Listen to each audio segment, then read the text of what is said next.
सोम ने कहा है कि पश्चिमी उत्तर प्रदेश के कुछ जिलों में मुस्लिम आबादी तेजी से बढ़ रही है। संबल भी उनने कहा है पश्चिमी उत्तर प्रदेश में। कितना सहमत है इस बयान से? देखिए, हर किसी की अपनी ज़रूरतें होती हैं और अपनी ज़रूरत के हिसाब से लोग बयान देते हैं। राजनेता जो हैं अपनी राजनीति चमकाने के लिए तरह तरह के बयान देते रहते हैं। मैं किसी के बयान को गलत नहीं कहता, हर किसी का अधिकार है कि अपनी सोच के हिसाब से वो बात करे। आबादी मुसलमानों की अगर बढ़ने के एतबार से कोई बात कही जाए तो ये तो है कि मुसलमानों की तादाद इंडिया में भी बढ़ी है पिछले सालों में और पूरी दुनिया में ही बढ़ी है। लेकिन इसको ख़तरा बनाकर पेश करने की जो पॉलिटिक्स है, मैं उसके हक़ में नहीं हूँ और मैं ये समझता हूँ कि लोगों को इस्लाम को समझने की ज़रूरत है। इस्लाम एक शांति वाला मज़हब है और सनातन धर्म भी एक तरह का इस्लाम ही है।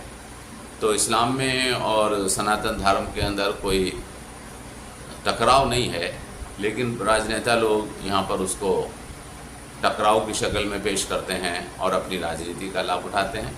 मैं समझता हूँ कि उनको ऐसा नहीं करना चाहिए। सर, सनातन धर्म इस्लाम कैसे?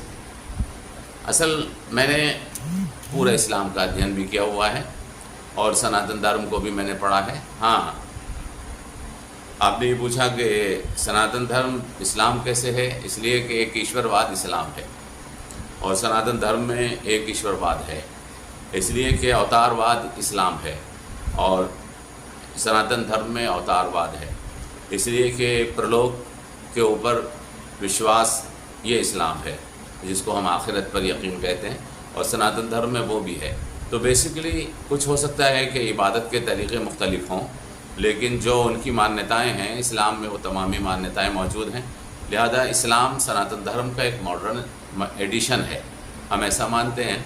अगर हम दोनों धर्मों को आँख के ऊपर से तासुब के ऐनक हटाकर पढ़ेंगे तो हमें दोनों में बहुत सी समानताएं नज़र आती हैं। संबल में क्या आंकड़ा होगा आबादी का? संबल की आबादी पिछले दिनों मुसलमानों की जो हमारे पास आंकड़े हमें दिए जाते हैं, जो बताए जाते हैं, कोई हमारे पास कोई ऐसा आंकड़ा तो है नहीं है कि हम संबल के बारे में बिल्कुल जानते हों। हमें बताए जाते हैं कि पहले इतने थे, अब इतने थे। तो अब ये बताया जा रहा है कि मुसलमानों की आबादी यहाँ पर जो आज़ादी के वक्त देश की स्वतंत्रता के समय जो मुसलमानों की संख्या थी उसके मुकाबले में काफ़ी बढ़ गई है और उसके बहुत से कारण हैं। और उसके कारण हैं संबल में रोज़गार न होना, क्योंकि हमारे हिंदू भाई रोज़गार करते हैं, लिहाजा वो ऐसी जगहों को यहाँ से ट्रांसफ़र हो गए हैं कि जहाँ रोज़गार होते हैं।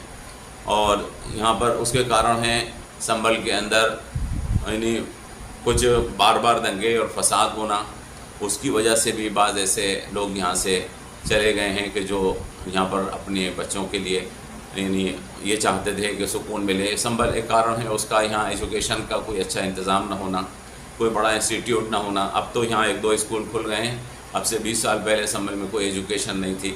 और हमारे हिंदू हज़रात चूँकि माली एतबार से अच्छे लोग हैं, वो अच्छे स्कूलों में पढ़ाना चाहते हैं, लिहाजा वो यहाँ से ट्रांसफ़र होकर दिल्ली, मुरादाबाद या और शहरों को चले गए। बहुत से वजूहात हैं, उसकी वजह से हो सकता है कि हिंदुओं की कुछ आबादी का तनासुब बिगड़ा हो, लेकिन वो कारण जो बता रहे हैं हमारे राजनेता वो नहीं है।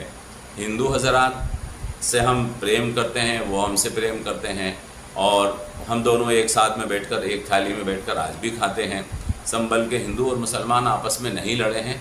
बाहर के कुछ लोग आते हैं, बाहरी तत्व वो आकर यहाँ पर ऐसा हालात पैदा कर देते हैं और वो उसके राजनीतिक लाभ उठाने की कोशिश करते हैं। आज भी संबल के अंदर हिंदू और मुसलमानों में प्रेम है।